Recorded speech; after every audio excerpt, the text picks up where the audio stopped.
મહારાષ્ટ્ર વિધાનસભા ચૂંટણી 2024માં મહાયુતિ ગઠબંધને બમ્પર બહુમતી સાથે વાપસી કરી છે.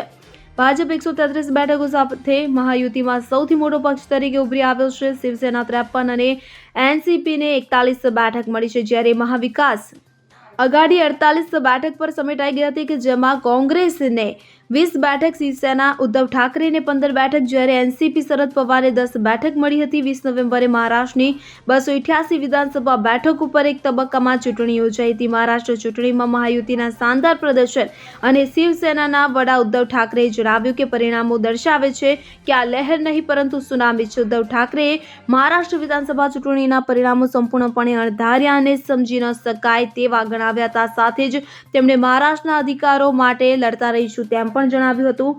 આ સાથે તેમણે એમ પણ જણાવ્યું હતું કે તેમજ ઉદ્ધવ ઠાકરે મહાયુતિને ચૂંટણીમાં જીત બદલ અભિનંદન પાઠવ્યા હતા અને મહાવિકાસ અઘાડીને મત આપવા માટે જનતાનો આભાર માન્યો હતો. Bureau report CN24 news. હવે જુઓ દેશ દુનિયાની તમામ ખબરો તમારી આંગળીના ટેરવે.